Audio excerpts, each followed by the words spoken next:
Penuntun Saat Teduh Sinode Gereja Kristen Jakarta, Kamis 5 Maret 2026. Judul renungan, Beriman di Tengah Kegagalan, dari Amsal 24 ayat 16. Sebab 7 kali orang benar jatuh, namun ia bangun kembali. Tetapi orang fasik akan roboh dalam bencana.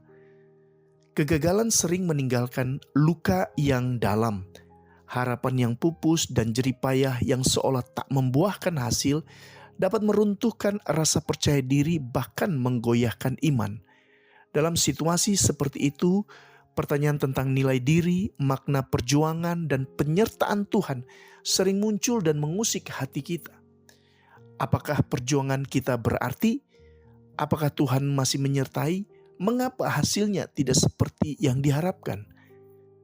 Di tengah rasa gagal dan kecewa yang mungkin sedang kita rasakan, firman Tuhan hari ini mengingatkan kita bahwa sekalipun orang benar jatuh, ia tidak akan dibiarkan tergeletak untuk selamanya, sebab Tuhan sendiri yang menopang hidupnya. Dari kacamata Tuhan, kegagalan bukanlah penanda berakhirnya iman, melainkan bagian dari perjalanan rohani yang Tuhan izinkan untuk membentuk kita. Melalui kegagalan, Tuhan melucuti kesombongan kita, rasa mampu sendiri, dan ketergantungan pada kekuatan manusia. Ketika rencana kita runtuh, Tuhan sedang mengarahkan hati kita untuk kembali berharap kepadanya. Keberhasilan yang sejati tidak ditentukan oleh pencapaian besar, tetapi oleh kesetiaan untuk bangkit, bertobat, dan melanjutkan langkah bersama Tuhan. Di tengah kegagalan, kita belajar bahwa kasih karunia Tuhan tidak pernah berubah oleh kelemahan kita. Justru melalui proses yang menyakitkan itulah iman dibentuk menjadi lebih rendah hati, peka terhadap suara Tuhan, dan semakin bersandar pada penyertaannya. Kedewasaan rohani seringkali lahir bukan dari keberhasilan, melainkan dari kesediaan untuk dibentuk melalui kegagalan. Oleh karena itu, jika saudara sedang bergumul dengan kegagalan, jangan biarkan kekecewaan menguasai hati dan merampas pengharapan.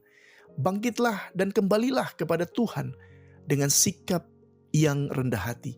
Akuilah keterbatasan, serahkan luka, dan percayalah bahwa Tuhan belum selesai berkarya dalam hidup saudara. Ia tidak menolak orang yang datang kepadanya dengan hati yang hancur. Iman yang dimurnikan melalui kegagalan akan menumbuhkan keteguhan, kepekaan akan kehendak Tuhan, serta ketaatan yang lebih tulus.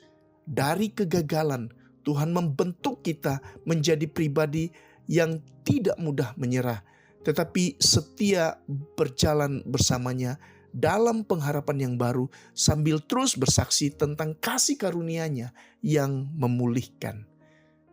Saudara yang terkasih, kasih karunia Tuhan tidak berkurang ketika kita jatuh. Justru di sanalah kasih karunia itu dinyatakan. Tuhan Yesus memberkati. Amin.